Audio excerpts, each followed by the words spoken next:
This is the Grow My Clinic podcast by Clinic Mastery, where we help you deliver amazing client experiences to grow your clinic.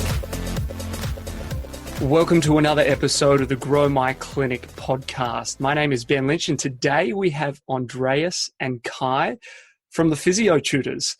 So since 2012, they've been providing you and the broader community with high-quality educational videos, important evidence-based research outcomes, and interesting and new developments in the world of physiotherapy. They have a massive online following and global community of hungry health professionals looking to master their craft. Andreas, Kai, welcome. Good morning. Good morning. Or good night. Wherever you are in the world. Yes, exactly. Hey guys, thanks so much for jumping on the call today. And I'm really excited for you guys to give some guidance to the clinic owner community that we have here, perhaps to give a bit more context for who you are and what you do. Could you share a little bit of a story about how the Physiotutors came to be, and then what you're doing today to be able to serve your community? How did we come to be? I think out of a lack of what you mentioned, high quality educational videos available on the internet, or more specifically on YouTube. Being students, you learned so many different orthopedic assessments, right? Really anything, whether that's special tests or clinometric tools. You'll get bombarded with those during your first years in undergrad, right? It's easy to lose oversight on McMurray, Hawkins, Kennedy. Who are those guys?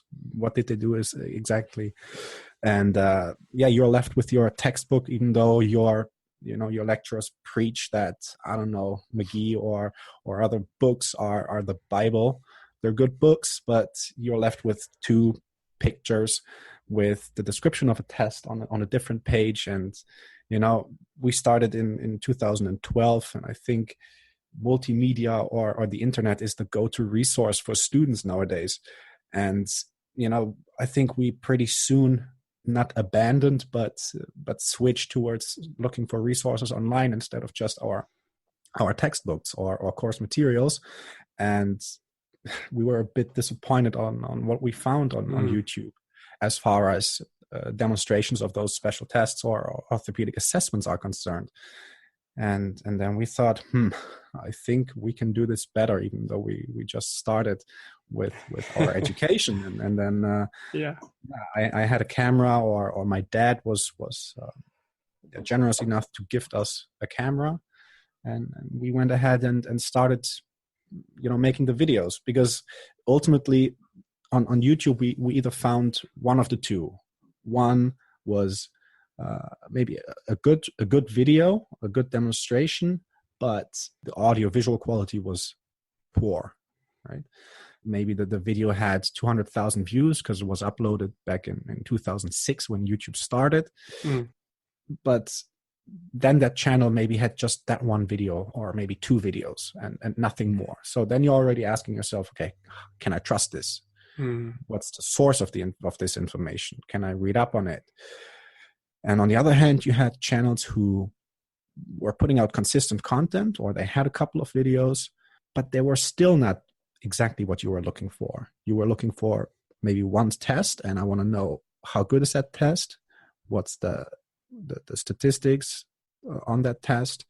What's the source of that test? How is that test done? What's a positive outcome or a negative outcome? And that's it, right? You're looking for maybe a 2-3 minute video, but then those channels, they would do an entire shoulder assessment from observation, palpation, A-ROM, P-ROM, and then special testing. And you would have to skim through the video to find what you were looking for. So you had those two. And then we said, okay, we will do that better. And that's how we started. And then if I go further, where it really actually kicked off was that once you are in your second year of undergrad at our university, there's this peer tutoring program where if you're a second year student, you can volunteer to support a group of first year students during their first year, and have this like informal student to student I think once or twice a week session where they can come with questions and you practice stuff. And because this is like a sort of an elective, you can get credits for it, and you have to accumulate a certain amount of credits, elective credits, but you have to write a report, and nobody likes writing reports. So we offered to make videos based on the contents that we cover during those tutoring sessions, upload them to YouTube for our group of students to recap what we did during those sessions, which mostly was practicing, assessment, handling of a patient, whether it's the shoulder module, knee, hip, you name it. And I think that's where Physiotutors then kicked off. Wow. So obviously just through your own personal frustration Exactly. and the resources that were there, you thought, well, let's do this, and perfect opportunity with that almost sample size of people that you're working with to help give them some great resources. And so you just started making all the videos yourself. You learnt YouTube yourself. You learnt the social media platforms just through trial and error. Yeah. I mean, I have a personal YouTube account where I did like miscellaneous stuff of like, I'm super into gadgets, smartphones and stuff. So I made some tutorials on like the second Android phone ever out there on how to flash new software on it. That's how I got started. Like on YouTube. No cat videos. no cat video. I'm allergic to cats. So that's sensitive topic. Yeah, sensitive topic. No, but like what you're saying, it's like we saw a problem, we tried to solve it. The classic story. Yeah. Business 101. I mean, you were pretty much involved in the social media already. Like I was coming from the opposite side. I was one of the social media deniers, basically. I think I had my first smartphone like 3 years ago. So like for me, it was really like learning on the job, and I was discovering the value of social media. Yeah. So for me, it was a whole process. I think Andy was already more involved in social media. Also because he's younger, I guess, different generation. So, Wow. And now you guys have an impressive community. Can you give our listeners a bit of an idea, if they haven't heard of you, just a bit of a rundown as to the size and scale of your community at the moment? Yeah, I mean, just last week, we crossed 100,000 subscribers on YouTube. Wow. After being on the platform for 5 years, but it picked up hard in the past 2 years in terms of growth. Instagram, we're close to 80,000 followers, 90,000 on Facebook. We used to have a pretty big newsletter before the GDPR rolled in, and people did not want to wanted to double opt in again. But that's also, there's still loyal people who also want to receive emails once a week from us. But so the whole, if you add up all of them together, it's a lot of people. It's almost 300,000 people across all platforms. But it's growing fast, and we are super grateful to be able to share our opinions, stuff that we learn with such a broad audience. Yeah. Absolutely. And then the community that you've got, I'm sure, is many and varied, but do you find that there is a certain age group or a certain demographic in terms of career stage even for people who are tuning into your content? Yeah, that would be 18 till 34 or 17 till 34. So it's either students or starting physios.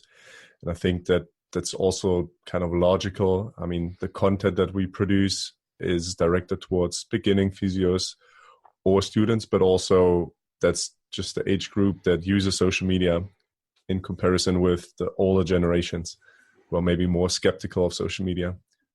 Yeah, definitely. Yeah, I think students, I think this is also why we were successful with starting something like that, because there weren't that many resources geared towards the student, right? Everybody it's like targeting the physio who's already there, who wants to maybe take continuing ed courses. That's where quality content was produced. But for the students to have this tutoring, that's why, Physiotutors, it's one-on-one together. It wasn't there. So I think that's why we tried to position ourselves in that niche, which is still huge, right? And every year there's a new cohort of students starting worldwide, coming up in 2 weeks, new academic year, which we are super excited for, to see how that's gonna impact our channels. Absolutely. I think the listeners in here are predominantly clinic owners, and we deal with a lot of the musculoskeletal world, typically in the clinic mastery community, osteo, physio, chiro. And for them, they've often got young physios, young chiros, young osteos, young practitioners who are looking to still sharpen up their skills, sharpen up their knowledge, and apply it in the real world as well. So it's a brilliant community to be a part of, and I'd certainly encourage the listeners, if they're not, to do it, and especially their team members to do it. Hey, I'm interested to dive into perhaps the lessons that you had in building that community online. A lot of marketing stuff has obviously gone into it. A lot of content production has gone into it. What are some of the lessons that you've learnt along the way about producing that volume of content and being across so many platforms as well? Yeah, I think the basic rule because we're getting asked quite a lot how we were able to grow such a big community. And my basic answer is that you have to put out content that is really interesting and valuable for your followers. If you break it down, that's the core rule basically. And it has to be continuous uploads and posts. So it has to be regular content, and it has to be valuable. I don't know about you, Andy, but we talked to the clinic where we both work at the moment, and they are trying to grow a community as well. And, they put out a lot of content that people like, who are somehow connected to that practice, and those people like the content, but they didn't really produce stuff that is interesting for their patients, interesting for other physios. So then the question is, why would I want to follow you? If you don't produce anything that's valuable or interesting or entertaining for me as a follower. Yeah. And so, Kai, one of the things that you guys were just mentioning about maybe in the last 18 months, 2 years, it's really taken off for you guys. But you spent, 3-4 years really hustling and developing content prior to that. A lot of people are perhaps looking for shorter term results or shorter term gains. They do it for 3 to 6 months. That didn't work for me. It's that chase of instant gratification. Just the other day, when we hit 100,000, I looked at our YouTube analytics since lifetime. And you see, if you look at the graph, people who are listening, they can't see it, but if you look at the first 3 years, it's almost a flat line. And then in the past 2 years, you see there's just spikes coming.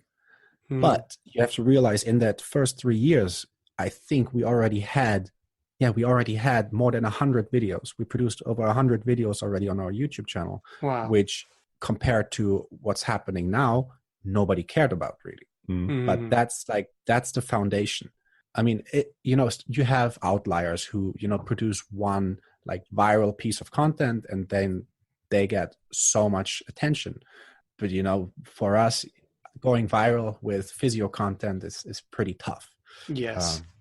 It's also possible, but still, in that niche market, it's pretty hard. But, we never had the intent of getting overnight success or even starting a business when we started with that channel. So we just put out content because we liked it. We got better ourselves. We learned on the job, reading through all that research, producing, getting better getting better at content producing. But to make the full circle, to what Kai said, yes, consistent uploads, valuable content that's valuable to the audience, not just valuable to you in terms of getting more followers, but also managing that fine line between quality and quantity, because you can't write systematic reviews every single day on certain topics. Yeah. So Gary Vee also says your best post is your next post. Yeah. Right? So Yeah. don't dwell over one piece of content too long. Put it out there, receive feedback from the community, because this is what's also shaped our content. Trial and error. Start something, start with the quizzes. All right, that seems to work. Let's do more of that. Absolutely. Mnemonics, maybe they didn't work at the first stage. Pick that idea up again, and now the mnemonics, they're like the best performing piece of content on Instagram every week. And then we'll do more of that. Constantly getting feedback from the engagement, from the performance, and adjusting and going with it. And another thing, I think that's something also I had to learn, because you said, okay, give the people an idea of the size of your audience. It doesn't matter. It really doesn't matter. The hundreds of thousands, it's nothing special if you look at social media in general, right? There are people who have hundreds of millions of followers. But we get the most kick out of when we get invited now to universities here in the Netherlands, when 60 students show up to listen to us talk about Physiotutors. Yeah. Right? Those 60 people, for me, are way more humbling. Like, that number is way more humbling than getting 2,500 likes on a post. Yeah. Right? Yeah. So the quality of the community was way more important than the size. Because if your audience is not engaged with what you do, then the numbers don't matter. So those 60 people that show up to hear you talk, I guess it's the same when you guys do a workshop. Yeah. Those are the people that are valuable to your community. Absolutely. They really care. The number is just, giving you an advantage on the algorithm that your content gets seen more easily. There was something that you said there before, Andreas, about you're going through a learning process. You were reading research, and then you were turning that into content. As health professionals, we have to stay up with the research. You have a mandatory set of hours that you need to do, but most will do more than that. They're already consuming a lot of this knowledge and taking notes, or maybe doing in-house CPD trainings with their team members. One of the things we always challenge people to do is simply translate that into some content that can be for your community outside. You guys are producing more instructional content for practitioners, but I love the distinction there of we're already learning this stuff, we're already reading it, engrossing ourselves into it. It just can double up as content. So you're often killing two birds with one stone, so to speak. Is there a question in it? I'm just stating the obvious if you want to add any more, but it's amazing to see the volume of content you're able to produce. I think perhaps what a number of people think is they're not able to produce content. They don't have the time. They often see it as a separate task, a separate thing that they need to, allot an amount of time for, but they're already running a clinic, leading a team, etc. They're already kind of in that process of creating content, or at least documenting the process of learning the latest. To translate that into content is perhaps only one or two steps more. Yeah, I think that's exactly what's happening on our side. We're still doing our master's program, and we're in the last year now. Everything that I read that is potentially interesting for our community is just taking notes about what I read and then transforming that into a post. It's not such a big deal, actually. It's not so much added work, and it helps me in my own learning process. Exactly. You have to learn the tools on how to make that content, but they're so easy, right? Today, you don't have to be a Photoshop wizard. There are, Canva, for example, great to make visuals. Video maybe is the next step. But exactly what Kai says, you read something, oh, is that interesting? What's the essence of the stuff that I just learned? How can I make that into an appealing post? Yeah, that's also trial and error. Maybe your first post is not going to be the prettiest. And obviously in the early stages, you spoke about quality and quantity. A lot of people do get caught up with that. Oh, it's, got to look perfect, or it's got to be amazing. Mm. Someone just watch your videos over the last few weeks, let's say, and they see the quality and they go, oh, I can't do that. I'm not ready for that. But if we look back at where you started, yes, and the progression, like, you've just got to get going. Yeah. Please don't do that. Don't do that. Don't watch the 2013 videos. You're going to get a spike in views in the next week or so. Yeah. No, but it's exactly what you're saying. Absolutely right. We learned on the job. I mean, I was always interested in filming, editing, creative processing, but I wasn't on the level that I am at now. And I think in 2 years' time, there's going to be even more. We didn't start up we just had the camera, right? And then you build that up, the editing process. Now they're way more polished. The videos are way more polished.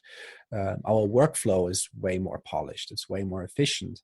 The quality is so much better because, we added tools, but we didn't start with that super sophisticated setup in the beginning. We just made the videos as good as possible without getting too caught up.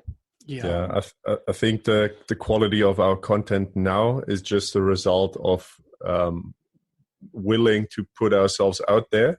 And I mean, you have to have the guts to do that. I always compare that to a situation at school when a teacher is asking who wants to be in a sham exam, and no one actually wants to do that, us included, I think. But you learn a lot from that because you have to put yourself out there and you'll get feedback that is really valuable. And we received a lot of feedback from our community. And this is how we were able to grow. And maybe to make that also relevant to your audience as the clinic owners, because we've had a lot of talks with clinic owners where we did clinical rotations, for example, with a big clinic in Germany. There's so much content to be produced in a private practice setting, which is valuable to your audience, which are potential clients, whether they come for prehab or personal training or medical fitness, or for somebody who's seeking care.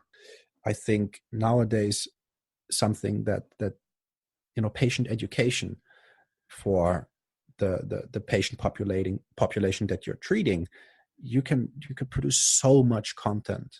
What's some advice you give to a patient for a certain pathology? What advice do you give to them? Make a post out of it. Post it, make it public, so people who maybe can identify with that or have said pathology or complaint, they might come across that piece of content, find value in it because it applies to their situation, what they're going through, and then they might come and make an appointment at your clinic. Exercises. How can you drive people into your clinic? Exercise of the day. Super simple. Show that exercise, show why it's done, how it's done. Wanna get fit, come to our clinic. But it's not just the ask of them to come. Give them something valuable, an exercise, a simple exercise they can do at home, and then give them the invitation to come to your clinic if they want to know more, if they are in need of treatment, if they are in need of medical fitness or whatsoever. Absolutely. Yeah. If I can add to that, I think the challenge for a practice owner is what you said earlier about short-term gains or short-term effect. Because if you tell them that, I think we would have a lot of ideas. If we ran our own practice, I think we'd have a lot of ideas how to set up a social media account or like on different platforms, because we know how our process went. The thing is, if you're a clinic owner and you have limited time, you want to have short-term gains, and then you put out a couple of posts there and you don't see a lot of response, then I can imagine that you quit early. But it's like everything in life. I mean, it's a marathon. And it's like going to the gym. You have to put in the work and you have to have the patience. Yeah. And I mean, our ROI is still not great. Yeah. It's still not, we're not, making bank over here with Physiotutors, still being students, where we allocate time to. We both work part-time in a clinic. You still have a social life. And then there's Physiotutors, which is a full-time job for us. I mean, we don't clock hours, but, it's beyond the 40 hour per week. And it's still, I think it's also 2 people. Of course, we have double the manpower, but, we don't have double salary of, that we cash out every month. That's not the case, but we're also not looking for that. Yes. Yeah. Ultimately, it would be a dream come true if that was the case. But for now, it's still putting in the work, I believe the point that you make, Kai, as well, is that it is about the consistency. And the great thing is that maybe perhaps a slight distinction is that, clinic owners have, very tangible service. I know you guys are developing a lot of great service and product offerings, but for a clinic owner, they can produce content and see returns. A client books in, it's a very quick return on investment in terms of they see something, they're engaged, they want to do business with you, they think you're the trusted advisor, they follow up and they book in. Yeah. So I think you're right on in terms of where to start. Most people see 10, 15, 20 patients a day. Each one of them has got at least one question that you've given advice for that can be turned into a piece of content, a video, an audio snippet, a post. Look at our knee crepitation video that we posted almost a year ago. That's, it has probably right now 1.5 million views on Facebook. And that's a question that's asked every single time. Like just this morning, I opened Instagram. Somebody said, yeah, my dad's knees are cracking when he's running. Any PT out there has received that question. My shoulder clicks, my knee cracks. What does it mean? And we turned that based on research papers by Claire Robertson into a video. And that just went nuts, right? Yeah. Same thing with the second one we produced was exercise-induced muscle cramps. What's the cause? Why do they occur? Why do they occur more in certain people than in others? And what are some possible remedies or therapies for it? We still don't really know, but there's some evidence.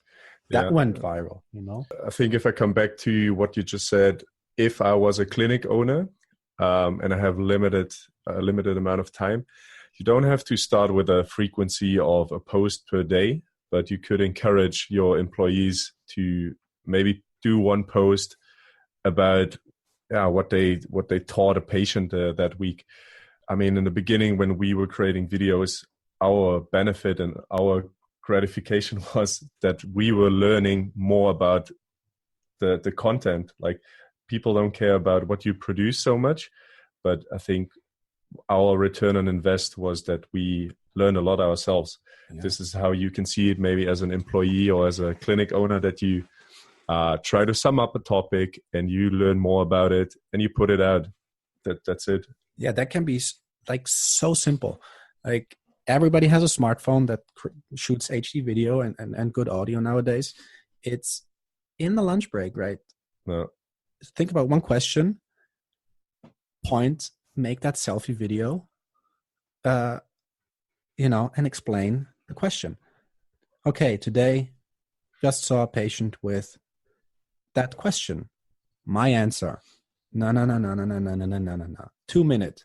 Done. You don't even have to edit. I mean, maybe you do a couple of reshoots, but I mean, you explain it to the patient, just explain it to your phone and put it out there. Absolute practical gold. Gold. It doesn't have to be too hard, and just to get started is the most important thing. I even think back to some of the videos I shot, 2 years ago, and you kind of cringe, but you've developed from it, and that's the progress that we want to see. So, guys, what's next for Physiotutors?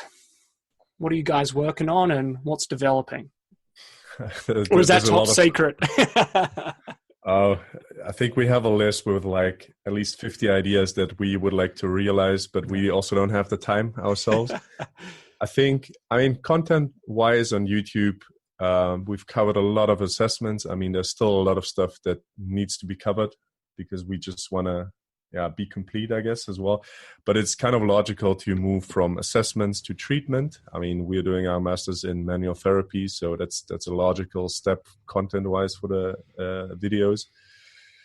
We are currently working on our first online course for orthopedic assessment. If you take our book that we have about orthopedic assessment and the app that we have, this would be like the clinical reasoning course behind it.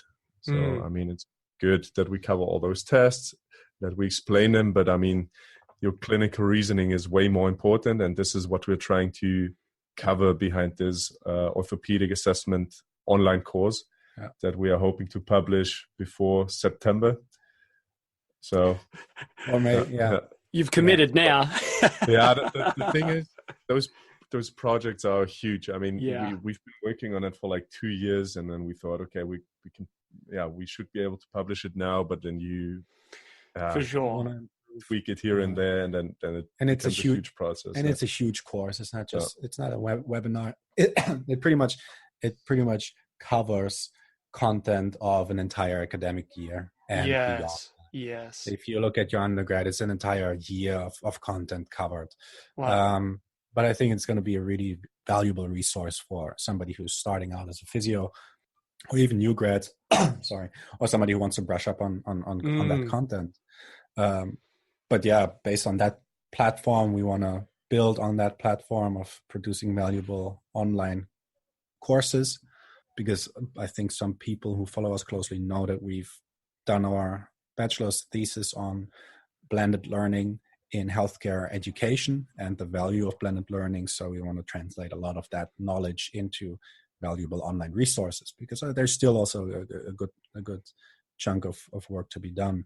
But yeah, content-wise, expand into treatments, hopefully also cover more areas of physio, because we're pretty ortho, musculoskeletal based, expand into neuro, pediatrics, stuff like that. But that's for the future, because that's where we need manpower.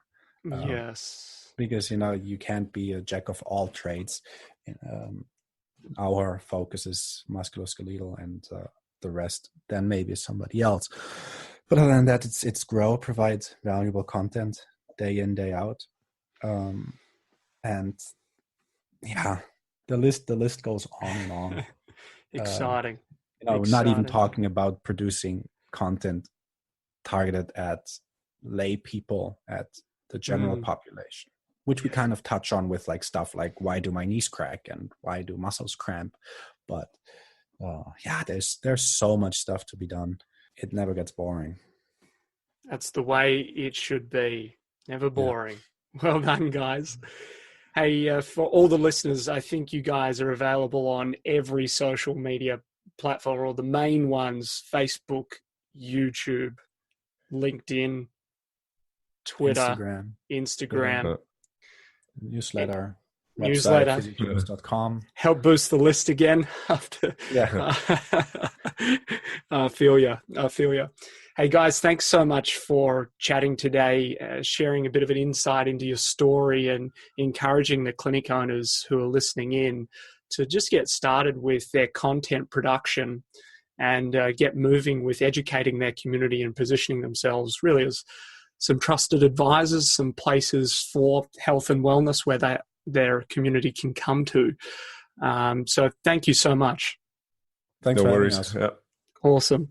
Hey, thanks for tuning in to another episode of the Grow My Clinic podcast by Clinic Mastery. We'd really appreciate your honest reviews and ratings on iTunes. And if you could share it with a friend on social media, that would be amazing. You can head over to our website, clinicmastery.com, for all of the show notes. We'll see you on another episode of the Grow My Clinic podcast. This is the Grow My Clinic podcast by Clinic Mastery, where we help you deliver amazing client experiences to grow your clinic.